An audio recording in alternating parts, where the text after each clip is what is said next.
hacer el uso de la palabra. Por tanto,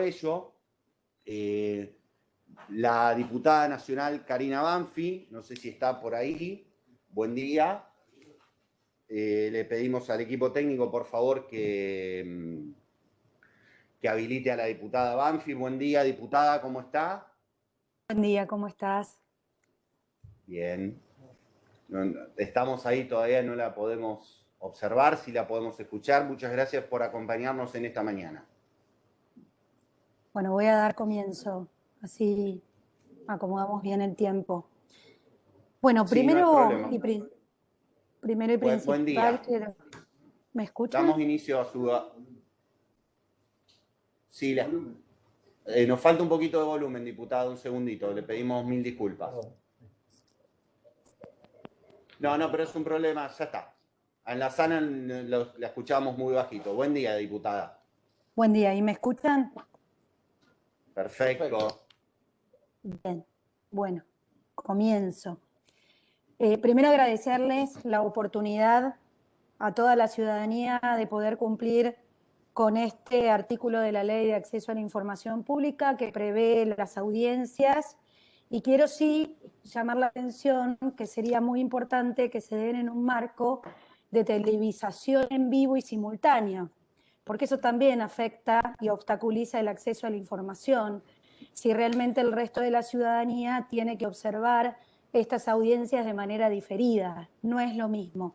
Así que pedimos, por favor, que tengan en consideración que este tipo de audiencias, conforme a lo que dice la Ley de Acceso a la Información Pública, se tienen que transmitir en vivo y en simultáneo, y mucho más en un contexto en donde todos hemos aprendido a partir de la pandemia de que es mucho más fácil tener acceso a la tecnología y que todos podamos usar estos recursos y no tener que seguir obstaculizando la información como excusa la tecnología.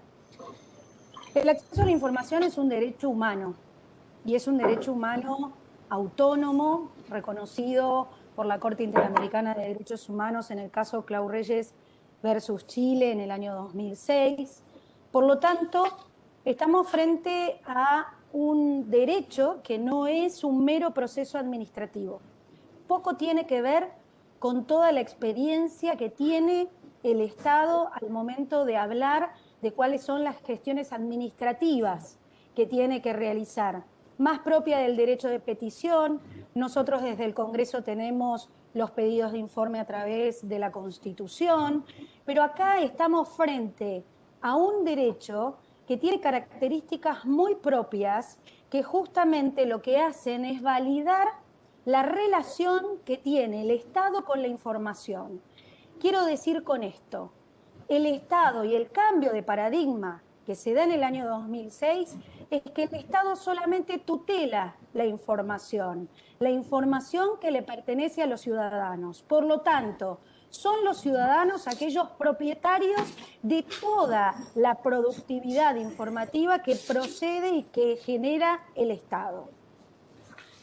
Yo soy Karina Banfi, diputada nacional, voy por mi segundo mandato, y en el primer periodo de mi desempeño como diputada, la primera ley que pude llevar adelante fue la aprobación de la Ley de Acceso a la Información Pública, y además pude ser miembro informante del tratamiento y todo lo que llevó el tratamiento parlamentario de esta ley.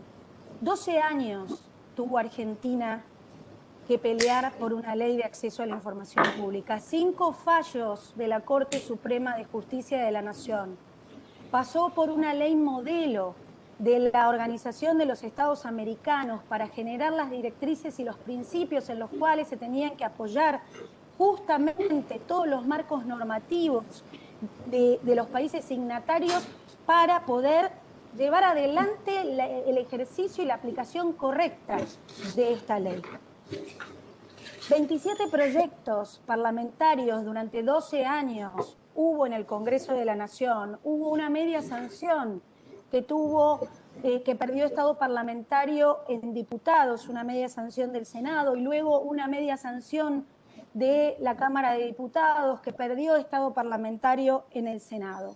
Eso motivó principalmente que en ese cambio de época que fue el 2016, pudiéramos tener este tipo de ley. Una ley que es completa, procedimental, muy integrada en términos de cómo se va llevando y cómo se va operando aquellos funcionarios que son los sujetos obligados para entregar la información o para responderle a los ciudadanos cuando solicitan información. Generamos un capítulo de principios. Esto es clave y fundamental justamente para el trabajo del titular de la Agencia de Acceso a la Información Pública. Y también logramos crear en el capítulo 4 la Agencia de Acceso a la Información Pública. Este es un ente autárquico y con autonomía funcional. Es el modelo que pudimos lograr sin necesidad de modificar la Constitución. Y pusimos en un director con ocupación de 5 años, con dedicación exclusiva, seleccionado a través de un proceso público y transparente que garantice justamente la idoneidad del candidato. ¿Qué es lo que vengo a plantear y a cuestionar acá, más allá de todos los requisitos y atributos y seguramente capacidades profesionales que tiene este candidato? Lo que nosotros observamos objetivamente en su currículum vitae, en su hoja de vida, es que no hay antecedentes objetivos acerca del conocimiento sobre acceso a la información pública y sobre protección de datos personales. Es cierto que el trabajo en materia de derechos del consumidor se refiere y se relaciona con estos dos derechos. Podríamos decir que son complementarios, pero son específicos. Y acá la tarea es mucho más amplia. Es justamente comprender principalmente que esta ley es una ley que le habla a los funcionarios. Los ciudadanos no necesitan tener una ley de acceso a la información pública para que se le reconozca un derecho humano.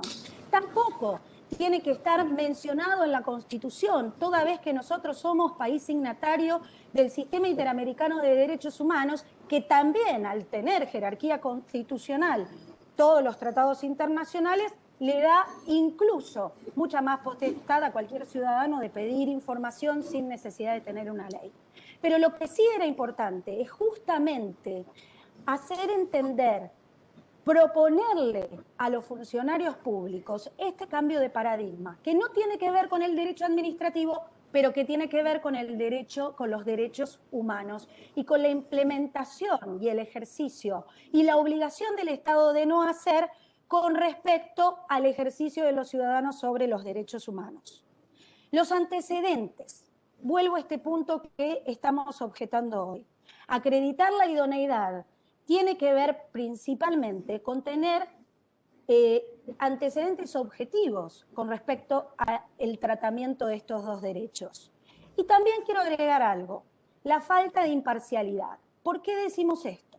No tiene que ver con que la persona solamente tenga una función de una oficina que es meramente un actor de tramitar reclamos. No es que va a tramitar reclamos, sino que también va a tener que monitorear a la función pública para que sea proactiva en entregar información y garantizar que se apliquen los mejores estándares justamente para estimular a la ciudadanía para que tenga y ejerza la práctica de solicitar información. Sabemos y entendemos que tiene el candidato una buena cultura y unos frondosos antecedentes desde la perspectiva del funcionario público. Pero acá hay que ponerse del lado del ciudadano. Eso es lo que nosotros queremos escuchar y eso es lo que nosotros estamos pidiendo. ¿Y saben por qué? Porque acá lo más importante, cuando nosotros tratamos esta ley y buscamos saber cómo debía ser un organismo de control, lo primero que observamos es las dificultades que tiene justamente la arena política para poder definir y poder resolver cómo y quiénes van a ser los titulares de los organismos de control. No quisimos apoyarnos en mayorías especiales ni buscar algún tipo de estructura que justamente impidiera la posibilidad de avanzar con este organismo de control, que es la Agencia de Acceso a la Información Pública. Diputada, Teniendo en cuenta antecedentes, sí, tengo dos. Justamente teniendo en cuenta la cuestión de la Defensoría del Pueblo, que hace más de 10 años que no podemos tenerlo. Entonces pusimos todo el peso en la idoneidad del sujeto. El sujeto que tiene que tener una reputación en esta materia justamente para que pueda llevar bien su tarea. Esto es lo que se pensó con Eduardo Bertoni. Es intachable pensar, y esto es lo que sucedió acerca de sus atributos y sus capacidades internacionales, jurídicas y profesionales sobre esto, más allá de que él venía trabajando en el gobierno de Cambiemos. Pero de todas maneras, esa reputación que él puso en juego, porque es parte de su trayectoria, es lo que hizo pesar a la hora de tener que trabajar de una manera excepcional y muy inteligente el tratamiento y el trabajo que lleva adelante la Agencia de Acceso a la Información, que ha sido realmente destacable. Esto es lo importante. Lo que consideramos es que Fuertes no tiene la reputación para poder sostener justamente la idoneidad y la imparcialidad que va a tener que afrontar a la hora de llevar adelante la gestión de la agencia. Gracias. Muchas gracias, señora diputada.